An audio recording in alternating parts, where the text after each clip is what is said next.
Hey, this is Terms of Engagement. I'm Archon Fung, a faculty member at the Harvard Kennedy School and faculty director of the Ash Center for Democratic Governance and Innovation. And I'm Stephen Richer. I'm the former elected Maricopa County Recorder, and I'm now a senior fellow at the Ash Center. So we record this show live. So if you'd like to join the conversation and you're joining us live, please tune in and put your comments in at any time. And if you're not live, put your comments and thoughts in the chat or send them via email at info@ash.harvard.edu. And we really do, and we really appreciate those comments, and they form part of the conversation. So Archon, what's going on this week? So I went to the No Kings protest on Saturday in Boston Common, joining 180,000 of my best friends. I'm guessing you didn't go to the one in Phoenix, or did you make it out? I have such mixed feelings about some of these types of demonstrations, and I'm just so, I don't know, dispositionally anti-demonstrations, so pro law and order. So, and this one, and it was in the middle of the afternoon on Saturday, and that's kind of, that's prime nap time. That's all a long way of saying that we had a lot of protests in Arizona. I support many of the things associated with that. I hate it when it gets into mission creep and just starts to look like the panoply of left of center values. But there was a lot of that. Yeah, well, that's a long way of saying no, I didn't. Yeah, and I was, this one felt to me more mainstream. If it had more of a festival feel than some of the others, which was interesting. And the Dropkick Murphys were there and they played 6 songs. So that's like, felt like almost like a set to me. So that was good. The other thing that, many things in the news, but the other is gas prices. I'm blissfully unaware of those because being kind of East Coast urban progressive, I ride my electric bike to work. But I read in the Times that gas is above $5 a gallon in Arizona. Is that right? Yeah. And we are far from an electric bike riding town. People in the Phoenix metro area, we love our cars. We have big open roads and everyone likes their space. And so it is very impactful here. I think it was part of why President Biden soured in the 2021 to 2024 period because gas prices were so high, and it's happening again now. So normal gasoline is about $5 a gallon, and then premium, I think, is up to maybe $5.50. And that's because we don't have as many refineries in Arizona, and we get a lot of our gasoline from California. And basically, hopefully this just means that a lot of people are appreciating the beauty of a lighter regulatory touch in the natural resources sector, which I'm sure you've given a lot of thought to. Or on the other side, President Trump could be playing a 3-dimensional chess in which he's accelerating the green revolution and the climate transition to a post-carbon future. A lot of people have said he's not an ideological person. He takes his wins where he can get them, and that he's totally comfortable with changing positions. That being said, I think that's a bit of a stretch. A bit of, yeah, maybe. But we're not here today to talk about climate or gas prices or protests. We are here to talk about the elections. And we've got a fantastic guest, a friend of both of ours, who longer-term friend of Stephen's. I've had the pleasure of meeting and doing some work with Ben over the last few years. Our guest today is Ben Ginsberg, who's the Volcker Distinguished Visiting Fellow at the Hoover Institution. He is a longtime and very prominent legal and political advocate.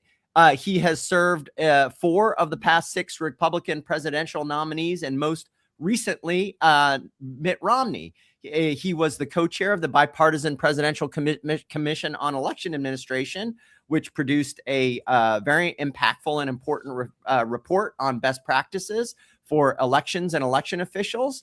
And remarkably, notably, he was national counsel to the 2000 and 2004 Bush-Cheney presidential campaigns, and he played a central role in the 2000 Florida recount legal battles for Team Bush. And in 2012 and 2008, he served as national counsel to the Romney campaign for president. So let's welcome Ben Ginsberg.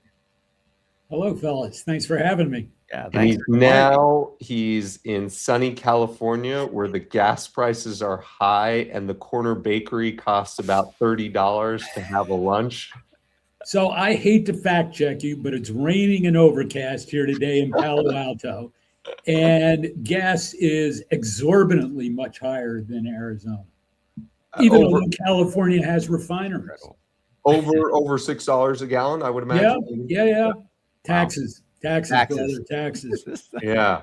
I do. There is a corner bakery that's near Hoover, near Stanford, and I do remember being blown away when I went there recently and ordered what I thought was a pretty normal lunch for both my wife and for me, and I think it was like $55 in total. So between that and the gas prices, The shop owners need to pay for the gas too. yeah, no, absolutely. So markets are a real thing. Markets send signals, and when when global oil is affected, as it is obviously right now, then that has reverberations. Even though I know a lot of people are saying, "Well, we don't get a lot of our gasoline from Iran." Well, Guess what? Not the way it works. Supply. Yeah. Okay. Yeah. As And from always, the progressive side, gas taxes are a very, very regressive form of taxation. yeah, no, that's why I like Absolutely. them. They're consumption taxes. Yeah. They're fair, actually. But as always, we welcome your comments. So start popping them in. What we're actually talking about, as Archon mentioned, is there's been a lot of discussion of what role does the federal government play in election administration.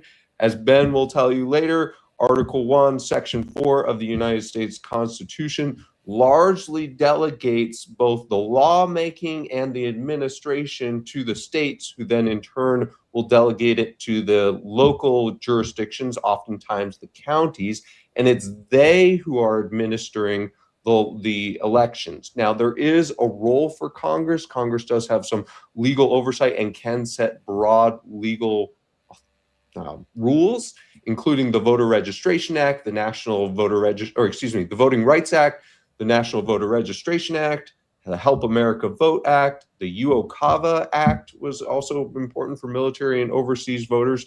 But now it's coming up in some new contexts, specifically with respect to the president's comments about possibly nationalizing election administration in 15 different states.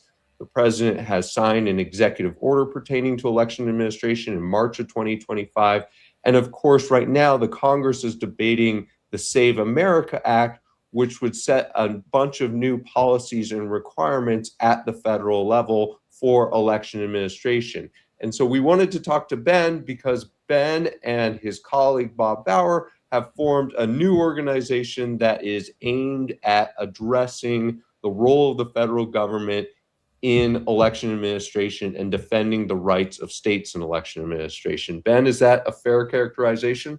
It is a fair characterization. Thank you very much for that. Better than I probably could have said it myself. I mean, the overall aim of our group, the Bipartisan American Election Project, is to be able, in a bipartisan manner, to go into courts and remind judges what the constitutional principles that have undergirded the democracy for so long are. So we have a very bipartisan group. We do believe in Article 1, Section 4, that the states have the time, place, and manner. I'm an old enough Republican to remember when states' rights and the 10th Amendment was a cornerstone of Republican and conservative orthodoxy.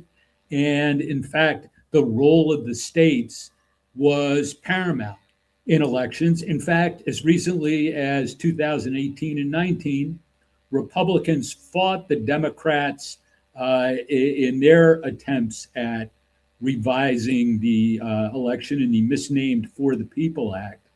And Republicans argued that it was a federal encroachment into the right of the states. So the talk now, led by the president and some of the legislation, is an exact reversal of that traditional role of the states being closer to the elections. And so, Ben, what do you? So the president in several different venues, certainly on February 2nd in an interview with Dan Bongino, said, we want to take over, quote, we should take over the voting in at least as many as 15 places. The Republicans ought to nationalize voting. But I mean, that's a pretty vague word. What do you consider the elements of nationalization that we're talking about? And which ones of those are you most concerned about happening? Well, when Bob Bauer and I did the Presidential Commission on Election Administration, we were told repeatedly across the board in the hearings we did across the country that one size does not fit all in elections, and that local knowledge of the way their election should be run is the cornerstone of what has made our democracy so successful. I mean, we did make a policy decision 240 years ago that elections would be really local. And so we now have a number of jurisdictions, somewhere between 8,000 and 10,000. Nobody quite knows the exact number, but separate jurisdictions responsible for the casting, counting, and certification of votes because of the fundamental belief that people on the local level know best on how to get their voters out to participate in the democracy. So any of the proposals that the president has talked about, whether that's a uniform ID rule, whether in fact the federal government does know better, is really sort of different from that basic concept that elections should be local. So I look at nationalization of elections as any attempt that would sort of corrode that notion that people on the local level know best. So I know you don't have insight into President Trump's brain and what exactly he was envisioning, but just humor me here a bit. Do you think he had something? What do you think he, like, nuts and bolts was thinking of when he said nationalize 15 jurisdictions? Do you think he meant send in the DOJ to monitor 15 jurisdictions? Do you think he meant send in federal personnel to actually administer elections? Or do you think he meant passing an executive order or something that was targeting 15 jurisdictions? To require IDs or receipt of mail-in ballots by election day, et cetera. Well, it seemed to me that at one point or another, all three of those were possibilities of things running through his mind. I mean, if you took 15 jurisdictions, you can pretty much guess which ones they are. They're large urban jurisdictions in key states where there are either House races that touch on those jurisdictions or Senate races or gubernatorial elections. He has repeatedly made the allegations that there are fraudulent votes in there and that the system is rigged. So I think he could have made any, but I think there's a fourth possibility too, Stephen, which is in many areas of the president's approach to issues is to talk a big game, leave people unsure of where he's going, and impact behavior through the rhetoric, right? So in Iran, it may be what's happening with the Strait of Hormuz and whether there's peace or not. In the election area, it may be trying to sort of impact people's desire to go out to vote. So that whether he does any of your three levels, there's the fourth level of what that does to people's desire to participate in the system. You know, a few weeks ago, we were talking about how urgently each of us felt some kind of national action was that threatened the free and fairness of the election. And for Stephen, I remember you said, well, Fulton County kind of cranked the alert level up a little bit for you. Yes. And so then that's just not a fourth level talking big. That's actually doing something. That's seizing ballots in the case of Fulton County, and in Maricopa, I suppose it's voting machines and equipment. So and Puerto Rico, don't forget Puerto Rico. And Puerto Rico, right. So does that, do those, they're about 2020, not about 26 or 28. but do they presage something like more than talking big for you, Ben? Yeah, so I think you have to look at all the events that have taken place since January of 2025, and looked at what's happened. There is the executive orders which have been held back, hotly rumored second executive order that's been coming any day now for about the last 8 months, and what those things talk about, which is a federalization of elections. I think you have to look at what's happened at the Department of Justice, which includes seizing those records. It also includes the suits in 30 states over the private personal information on the voter rolls. I think you have to look at sort of the subtle things within the department, like the change in the mission statement of the Civil Rights Division to much more election focused. You've got a national security advisor involved all of a sudden in looking at the election. There's the threat of polls being sort of having a lot of troops around the polls. You need to look at the changes in personnel and who's in some of the key roles in the administration, and many more people who supported President Trump charges about elections are now serving in this administration. I think you have to pay attention to what's being done or could be done to the United States Postal Service and the delivery of ballots. And I think certainly last but not least, you have to look at the sort of stripping down of all the cybersecurity agencies who helped local election officials sort of fend off threats. And you see all of those things together in an unprecedented fashion in roughly a little over a year, the administration. You hear the rhetoric from the president, and I don't think you can ignore those smoke signals. So do you think that there is a role for the federal government in election law or in election administration?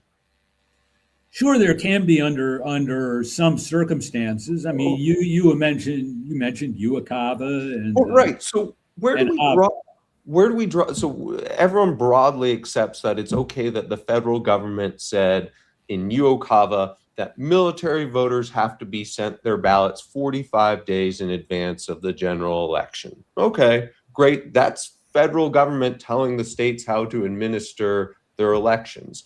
On behalf of people who are working for the federal government and serving a unique role in the country. But a lot of people are saying right now that the federal government shouldn't tell states how to do voter identification. The federal government shouldn't tell states how to confirm that somebody's a United States citizen. Is this just a line drawing exercise? And if so, do you have a place where you draw the line? Well, I draw the line really in what is the time, place, and manner language in the Constitution. So I think you have to put a couple of these issues aside and talk about them separately. ID is one of those issues. It seems to me that a common form of identification, or at least a set of identifiers, is something that would be a positive policy that would give people more confidence in the election. So something to be looked at. I think the idea of only citizens being able to vote in the citizenship test is sort of a false issue. It is already against the law, we should remember. And in fact, the penalties for being caught are so huge that it would be foolish to try and, as somebody in this country, to try and break with that. And despite people looking for fake voters for years and years and years, there just is not evidence of systemic fraud. I mean, even the Heritage Foundation database that has looked for every form of illegal voting that could take place has discovered maybe several hundred non-citizen voting cases since 1979 or 1980. It is a shockingly small percentage. What would you say if a congressman came up to you and said, Ben, I respect the fact that states largely run their elections, but gosh darn it, I want to do something. The Congress, we want to do something. What would be an appropriate addition to, you've mentioned voter confidence, or to any of those other topics that you feel, or is there an appropriate, or would you be very skeptical of any sort of addition from Congress? Well, I don't want to draw like a blanket policy and say any addition from Congress, because I think there could be absolutely some situations, which we may not be able to think of right now, where it would be appropriate. I would say if you really want to do something, you might fund elections a little bit more so that the equipment that people use is better. I do think there is a point to be made about the different forms of voting equipment that's used. Some of it is better than others. It's not uniform. It's not uniform within states. There are, you mentioned Bush versus Gore before, there are equal protection problems that could come up in a tense situation because the equipment varies so much from jurisdiction to jurisdiction, even within states. If you wanted to do something as a member of Congress, I would say funding is number one. I would want to take a look at the possibility of making the machines used more uniform. So that they're better, still run at the local level. I would actually be in favor, although I'm not sure this is a federal responsibility, of reducing the number of jurisdictions within a state, because some states just have too many and therefore wildly different voting experiences within that state. And that could be improved. Yeah, the federal government could create some incentives for those kinds of things to happen, whether it's machine standardization or jurisdiction. So Lisa in the chat asks, she's very concerned about the national emergency possibility. What if President Trump declared a national emergency slightly before, slightly after Election Day? That's one form of nationalization. We've talked about many others. Picking up on this, I don't know if you want to tip your hand with regard to litigation strategy, but how do you and Bob Bauer think about mapping what's a priority that you might have to deal with among all of these different aspects of nationalization that we've already talked about? And we've only talked about a few of them. Well, there are a number of groups that are doing very good work in litigation and doing exercises to sort of think through all the different possibilities. The national emergency one is certainly, when you go through that list of things that I mentioned, the national emergency powers are certainly one you have to think about and worry about. Let me just say that if the President of the United States declared, for example, that our cybersecurity protections had failed and there was a hacking of the election a few days before the election, I'm not sure what the legal strategy is to take away the president's emergency powers in a case like that. I think that's one of the more nettlesome issues to be thought through. But I also think the emergency powers declaration goes to what I touched on briefly before, which is the rhetorical club to get people to behave a certain way by threatening a really draconian response. And so that could well be sort of where we're going there.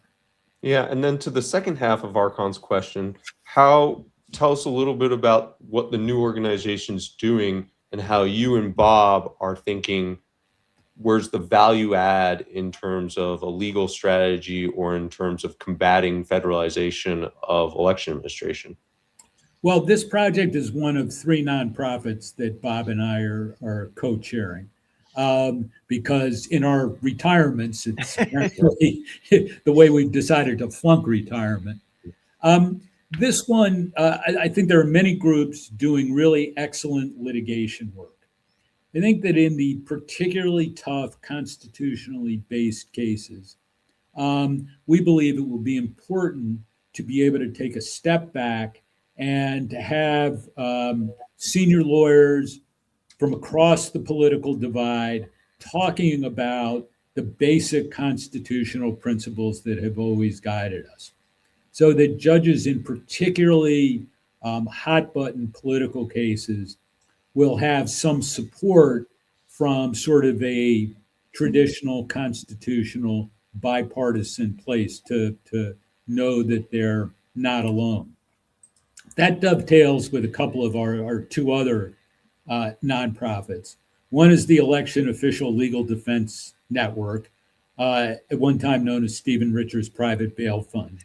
But we provide pro bono legal assistance to election officials who feel the need for some outside counsel, complying, of course, with all the state laws that question whether outside forces can help election officials. And our other nonprofit is called the Pillars of the Community, where we go into the 7 most contentious election jurisdictions in the country. Congratulations, Stephen. Arizona is still one of them. And our goal is to recruit community leaders from across the political spectrum, not political figures, not former political figures, but people who, own hardware stores and support the local Little League and are involved in business and faith and veterans organizations. And we ask them to come together and to kick the tires of the election systems in their states about which they have doubts, and to tell us what their findings are after kicking the tires. I mean, I think Bob and I, and probably both of you, believe that kicking the tires is a pretty good idea for people who do have questions about elections reliability, because there are safeguards in each and every stage of the process that, I've concluded after 40 years of doing ballot security work for the Republican Party that the system is accurate. Goodness knows we have looked for problems for all those years, but you have to be honest about the evidence, and the evidence simply isn't there to question it.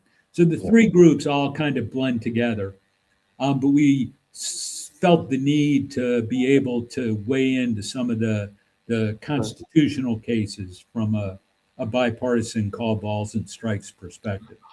Archon has previously asked one of our guests and me, I think it was a tamale scale. The alarm scale, right? Yeah, alarm scale. So if 5's the highest alarm, a Carolina Reaper, say, and that's some hot stuff. Yeah. And 1's the lowest. And so I've always thought it's silly to say our 2026 midterm elections are going to be canceled and we won't have them. That being said, I think some alarm is merited, and my alarm scale went up, as Archon mentioned, in the wake of the warrant executed on Fulton County. Where are you, and maybe a little bit why? Well, I love hot peppers, although hot peppers don't always love me. And I would put this somewhere between a Thai chili and a Scotch bonnet. What? Okay. Really? So we were both at 3. Yeah, because I read the same Gemini chart that you guys read about what peppers are. So that's between a 3 and a 4. Okay. 3 and a 4. Okay, so you're not so different. Yes. And what's driving that? Well, all those things that I sort of listed off, the things that have not happened before and have happened since January of 25. And I think you put all these things together, you can't sort of blithely say, oh, don't worry, that won't happen here. I think every time somebody says to me, oh, don't be silly, you're overreacting to these things. And I don't believe I've been a person who has overreacted to election crises before. But I say, look, when I was in March and April of 2020, and somebody had said to me January 6th was going to happen, I would have told them they were out of their ever-living minds. And so I think you have to be informed by history and recognize that the very hot pepper scenario is not crazy, and you need to look at what is a step or two beneath that. Yeah. So historically, how does this level of uncertainty, alarm, threat to the, I don't know, stability of the election apparatus compare to, say, 2000? I mean, there were protests in the streets in 2000. There were hot feelings on either side, as you know better than on just about everybody. I mean, that, and then of course, some people, still don't agree with, many people still don't agree with the outcome. So how do we think about comparatively, like, threats to American democracy, 2000 versus like now? Well, protests have always, and hot feelings have always been part of close election contests. In 2000, let's remember, it really was a close election. 400 votes, I guess, right? Yeah. Well, 537, but who's counting? And so people were absolutely right to be on their guard about it. And we've talked about elections being the acts of millions of people casting ballots and then being counted by other human beings. And so that is a natural pressure boiler situation. 2000, Al Gore did an amazingly patriotic act in the way he conceded defeat. I was George W. Bush's counsel in the recount.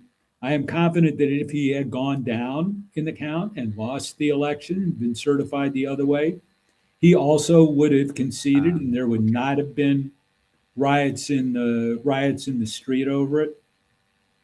I think 2020, it was not really, by historical terms, a terribly close election.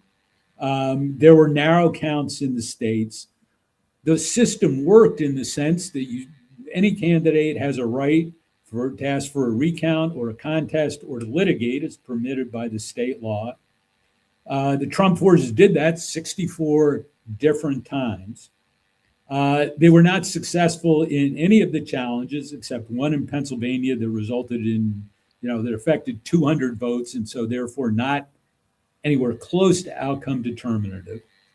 In all other situations, the candidates involved have accepted the outcome of the recounts, the contests, and the litigation. And in 2020, we had riots in the streets. And so despite the lack of substantive evidence being produced, and there is no evidence, you've still got the same rhetoric that is telling people, and at least a third of the country believes this, that our election system, a bedrock of the democracy, is not credible or reliable. And that is a whole lot different. Yeah. Just in and of itself. And then you go to these sort of warning signs that have taken place since January of 2025. And, I don't think you can just kind of shrug that off and, say politicians will be rhetorical.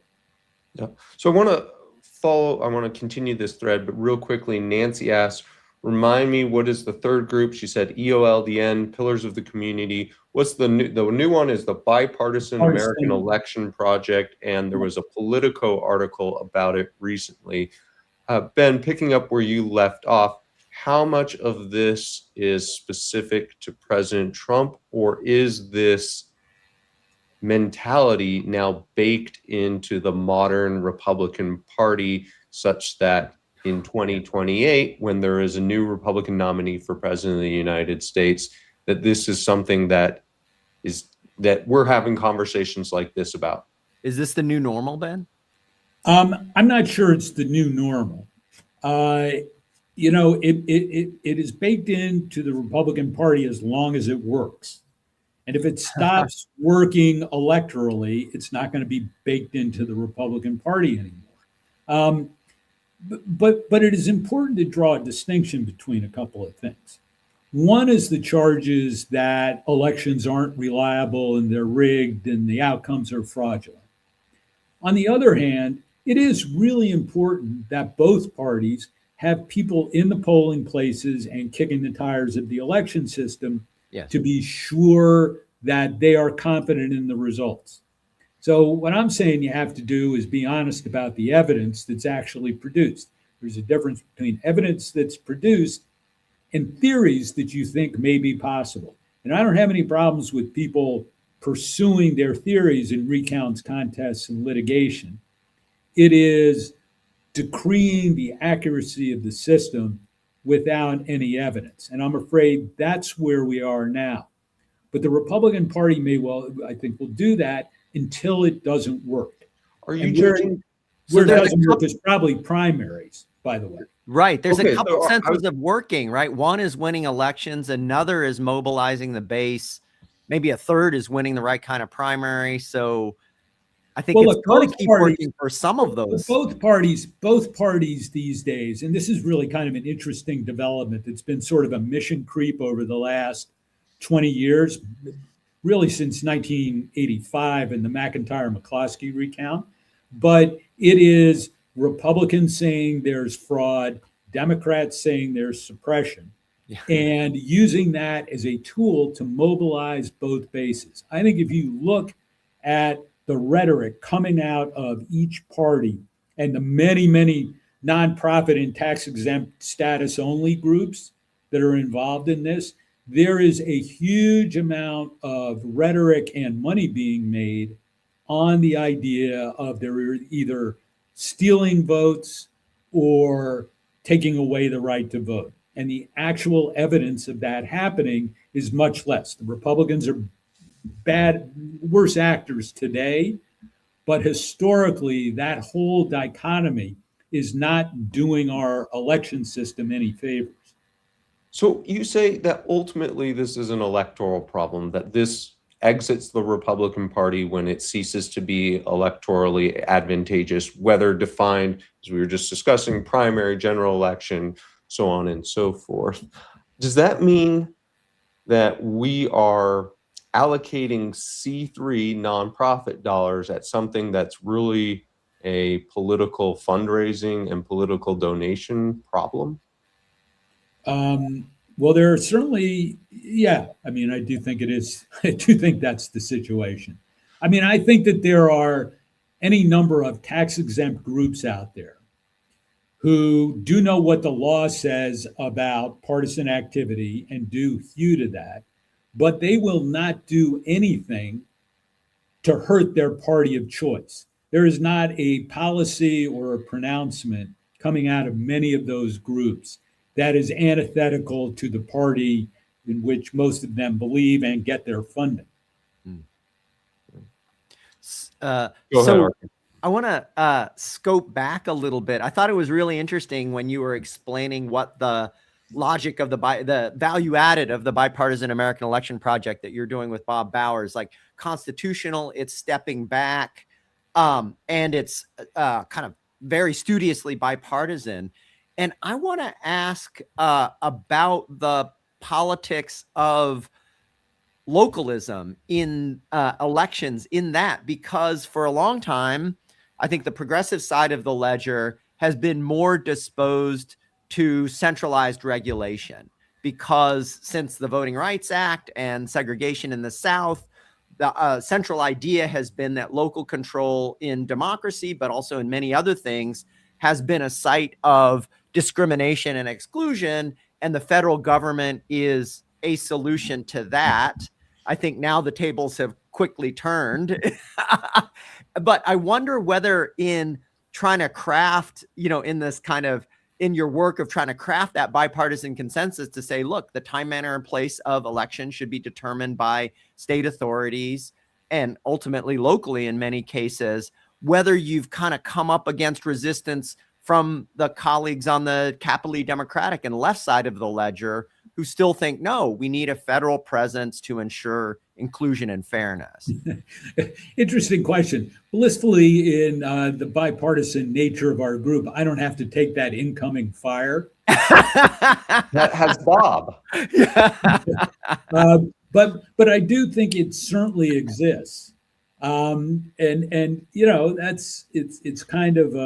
it's kind of just a symptom of our times that so much of this is people making pronouncements based on what helps them the most politically in the moment. I mean, it would be a good time for the country as a whole to step back and remember what first principles are. Yeah, and so I think maybe your effort opens the door to that. Much of it is really outcome. Many of those positions that people take are really outcome determinative. Yeah. Has anyone called Bob and said, what gives? This is going to hurt our future ambitions to remake elections in a very positive way, maybe under different leadership. Or while I Rights Act, don't you understand that's going away? Yeah. While I love to put words in Bob Bauer's mouth, it is truly one of my joys in life. That would not be the right thing for me to do. Okay, all right. Ben, so I know you have a hard stop, but I wanted to ask one question, a final question from me at least. The 2000 election was probably one of the two most consequential elections in terms of election administration of the past 50 years. A lot of people know what happened and what the results were in the court case and anything. Was there anything like really funny or weird while you were down in Florida overseeing the recount, or like a story from that few people don't know, or few people know? Well, it takes on a certain glow in retrospect, but I will tell you one totally unique moment that really restored my faith, or really upped my faith in the political system and the way it should work. And it involves the Florida Supreme Court, despite a previous U.S. Supreme Court ruling in Bush versus Palm Beach County, had decided to go ahead with the recount in order to recount to start on a Saturday. On Friday night, after we lost in the Florida Supreme Court, we were summoned into a Florida District Court room to talk about how the recount would be carried out. We made the case that the determination on ballots had to be uniform amongst all the counties that were being recounted, that you couldn't have different standards for ballots. We lost everything that night. It was a 5-hour hearing. We got basically nothing out of it. And so the recount was about to start the next morning, about 6 hours after we left that courtroom. And we were pretty down in the dumps about that. And we walked down the hill from the Leon County Courthouse. And as we were walking down to the Florida Party headquarters, which is where we were officing, there was this noise, this sort of hum that got louder and louder and louder. And we couldn't figure out what it was. And as we turned the corner, we saw literally hundreds of people standing in the courtyard outside, because once they had heard the recount was going to start, they summoned volunteers.